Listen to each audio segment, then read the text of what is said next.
চনৰ পৰাই আমি তথা আমাৰ সতীৰ্থ আৰু আমাৰ চিনিয়ৰসকল আমি NHMত কৰ্মৰত। আমি নিৰবিচ্ছিন্নভাৱে অহৰহ আমি অসমৰ জনগণৰ স্বাস্থ্যৰ কাৰণে কষ্ট কৰিছোঁ, দিনে ৰাতি খাটিছোঁ। আমি আমাৰ এইটো নৈতিক দায়িত্ব বুলি ভাবোঁ, কৰ্তব্য বুলি ভাবোঁ যে আমি সাধাৰণ জনতাৰ স্বাস্থ্যৰ কাৰণে আমি কাম কৰিব লাগিব। কিন্তু আমি যেনেকৈ আমাৰ নৈতিক দায়িত্ব বা কৰ্তব্য আমি সুচাৰুৰূপে পালন কৰি আছোঁ, ঠিক তেনেদৰে আমাৰ চৰকাৰৰ দায়িত্ব আছিল যে আমাৰ যিহেতু তেওঁলোকে চাকৰি নিয়োজিত কৰিছে, নিয়োগ কৰিছে, গতিকে তেওঁলোকৰ দায়িত্ব যে আমাৰ কিবা অসুবিধা হৈছে নেকি বা আমি কিবা সমস্যাত ভুগি আছোঁ নেকি, সেইখিনি বুজ লোৱাটো তেওঁলোকৰ এটা নৈতিক দায়িত্ব। গতিকে আমি ভাবোঁ যে আমাৰ যিবোৰ দাবী আছে, আমাৰ দাবীসমূহ তেওঁলোকে মানি ল'ব লাগে। আমাৰ যেনেকৈ আমি সকলোৱে জানো যে অলপ আগতে কিছুদিন আগতে আমাৰ সৰ্বশিক্ষা মিছনৰ আণ্ডাৰত যিমানখিনি ঠিকাভিত্তিক শিক্ষক কৰ্মচাৰী আছিলে তেওঁলোকৰ চাকৰি নিয়মীয়াকৰণ কৰা হ'ল।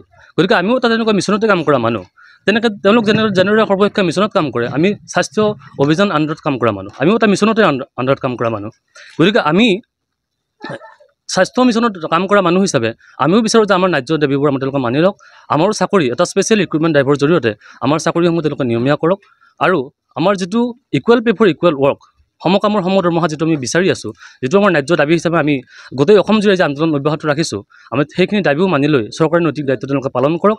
আমি বিচাৰোঁ যিটো নেকি আমাৰ গেজেট নটিফিকেশ্যন ওলাইছিলে, গেজেট নটিফিকেশ্যন অনুসৰি আমাৰ সমহাৰত দৰমহা, সমহাৰত আমাক গ্ৰেচুইটি বা সমহাৰত আমাৰ পেঞ্চনৰ সুবিধা, গোটেইখিনি সুবিধা আমি যিখিনি এতিয়ালৈকে বঞ্চিত হৈ আছোঁ, সেই গোটেইখিনি সমস্যা তেওঁলোকে সমাধান কৰক।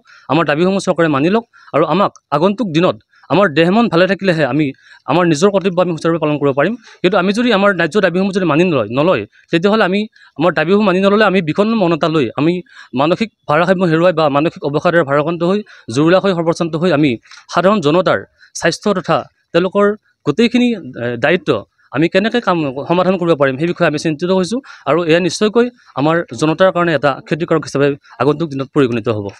বিৰতি চলি আছে আমাৰ ইয়াতে। আমাৰ চৰকাৰে মুখ্যমন্ত্ৰী মহোদয়ে আমাৰ কৰ্মবিৰতিৰ চলি থকা নিশ্চয় গম পায়। সেইকাৰণে আমি আমাৰ ফালৰ পৰা এতিয়া মহোদয়লৈ প্ৰাৰ্থনা যে আমি ইমান বছৰ কাম কৰিলোঁ, আমি ইমান বছৰ কাম কৰি আমি একে দৰমহা নাপাওঁ। ৰেগুলাৰসকলে যিমান পায় আমি সিমান নাপাওঁ। আমাক নিম্ন এটা দি আমাৰ কামত আমি এইখিনি পইচা লৈ সুখী হ'বলগীয়া হৈছোঁ। কিন্তু আমি এতিয়া আহি গম পালোঁ যে আমাৰ বয়স আধা গ'ল। 18 বছৰ চাকৰি কৰি এতিয়া আমি এই পিছলৈ তাৰমানে কি কৰিম, এতিয়া আমি স্বাস্থ্যকৰ্মীয়ে যিটো অনলাইন আপলোড কৰিব লাগে, বহুত কাম আছে, বহুত ডেইলি বহুত অনলাইন আপলোড কাম দিব লাগে। বহুত কামেই আজিকালি অনলাইনত হয়। গতিকে এইবিলাক কৰি বহুত কষ্ট কৰি আছে। গতিকে আমাৰ প্ৰাপ্যখিনি আমাৰ চাকৰিটো ৰেগুলাৰ কৰিব লাগে আৰু চাকৰি ৰেগুলাৰ নোহোৱা পৰ্যন্ত আমাক 7 পে আণ্ডাৰত আমাক দৰমহা দিব লাগে। তাৰোপৰি আমাৰ যিখিনি ৰেগুলাৰে সুবিধা পাইছে, বেংক লোন বা বেংকৰ যিবিলাক স্কিম আছে এইবিলাক আমাক দিব লাগে। বেংকৰ লোন, তাৰোপৰি গ্ৰেচুইটি আছে, ইকুৱেল লিভ পলিচি আছে, এইবিলাক আমাক দিব লাগে। পেঞ্চন পলিচি এইবিলাক দিব লাগে। ইকুৱেল ডেথ বেনিফিট এইবিলাক দিব লাগে। ইকুৱেল হেল্থ ইঞ্চুৰেঞ্চ স্কিম আছে, এইবিলাক ইকুৱেল বেংক লোন এইবিলাক আমাক একচুৱেলি চৰকাৰে দিম বুলি কৈয়ে আহিছে, কিন্তু আজিলৈ আমি পোৱা নাই। এইটো কাৰণে আমি আজি প্ৰতিবাদ কৰিব লগা হৈছে।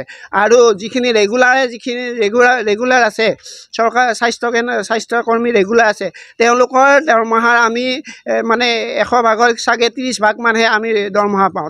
আমি আশাত বন্দী হয়, আশা কৰি আজি তেওঁলোকৰ স্কিমত আমি কাম কৰি আছোঁ। সেইকাৰণে আজি এই প্ৰতিবাদ কৰিব লগা হৈছে। লাষ্ট আমি সচলতো আন্দোলন কৰিছিলোঁ। এতিয়া আজি 3 দিনীয়া যে আমাৰ যিটো মানে কৰ্মবিৰতি, আজি 3 দিন হ'ল। গতিকে 3 দিনলৈ আমি কৰ্মবিৰতি ৰাখিছোঁ।